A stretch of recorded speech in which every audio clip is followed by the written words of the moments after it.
There are two main types of productivity. In today's video, I'm going to explain what are those two main types, and I'm also going to help you decide which type would be the best for you. More in today's video. Hi, I have a PhD in neuroscience, and on the channel Neuroproductivity, we talk about becoming more productive using principles of neuroscience. Today's video, I want to explain two main types of productivities, and I also want to help you decide which type would be the best for you. More in today's video. So let's start. Type number one is what I like to call the all-in productivity. That's when you see people decide to go all in. They say, I have a goal and I'm going to work on it all day, every day. I'm not going to take breaks. I'm not going to make any excuses. I'm going to work super hard on this goal. Some people take it even further. They decide to sacrifice their sleep, so they sleep less. They sacrifice family and friends time, so they don't meet with friends, they don't go out. They neglect their hobbies, so basically they're focused 100% on this goal and they work super hard on that. Personally, I think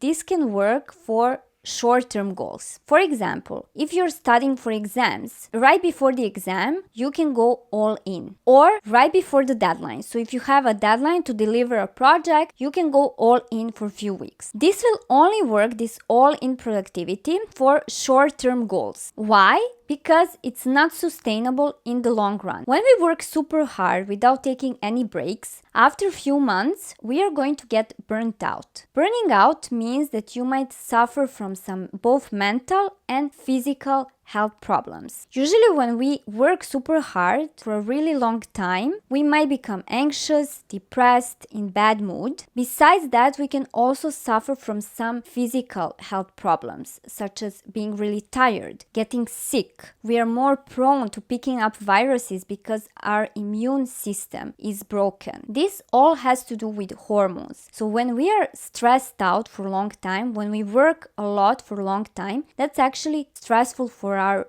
brain and for our body. And there are certain chemicals, stress-related chemicals, that keep being produced. And when they are being produced for a long time, that can have negative consequences towards our health. So that is why I believe the all-in approach will only work for short-term goals. I used to use this approach when I was a student. For example, when I would be preparing for exams, for a few weeks before the exam session, I would sit down and I would work super hard. But then, after that, I would take a break to recover. However, I made a mistake during my PhD. I'm going to tell you my story during my PhD, where I used this all-in approach for too long and I got sick in the end. During my PhD, I had to work super hard on my PhD. On top of that, I was learning French. I also worked on my previous YouTube channel. I wanted to build my own business. I also wanted to go out with friends. I was also going out on dates. And on top of that, I wanted to enjoy Parisian art and culture scene, and I wanted to travel around France. So what happened, basically for months, I was working every single day. I was not taking holidays. I was not even taking a day off. Every day I had something going on. What happened after a few months is that first of all, I was mentally starting to feel unwell because I was burnt out. And second of all, I developed physical health issues. I developed an issue with my thyroid glands, which is basically my hormones were messed up. And because of that, I was feeling really tired. I was having problems with my muscles. And also I gained a lot of weight. So I was at my highest weight ever. And this is where I learned the hard way that all-in approach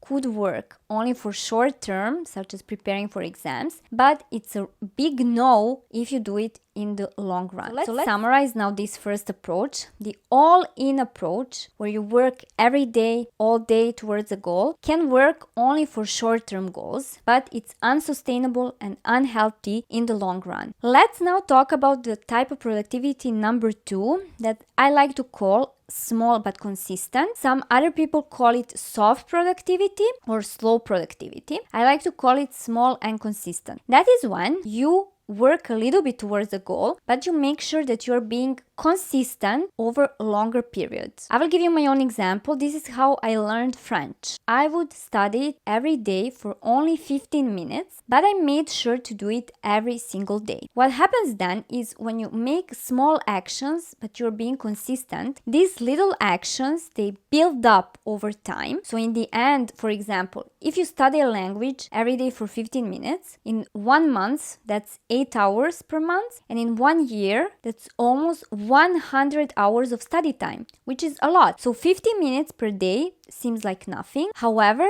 in the long run, that builds up and it actually becomes a significant number. So that's first of all, even if it's small actions, they build up over time. And then another benefit of that is that you are not going to get burnt out because you're doing just a little bit every day. That's not hard neither on your body nor on your brain, and you can continue doing it over and over and over again. And this type of productivity is way better for long-term goals, such as learning a language or building your own business or becoming fit. So something that you need to stick to for longer periods of time. So this is something I like to call slow but consistent productivity. The second type, when you choose to work towards a goal, but you are being patient, you are taking small actions every day, but you make sure that you stick to those actions for an extended period of time, for months, maybe even years. So the first type can work for short-term goals. The second type is better for long-term goals. Now I want to hear from you. You should write down below, what do you think, which type of productivity is the best for you? So you could write what is the goal you would like to achieve, and also to write what do you think, which type of productivity is better for you, and then I'm going to reply whether this makes sense or that maybe you should change the approach. And I also want to ask you to subscribe to my channel to support me, because it means a lot to me first of all, and also to stay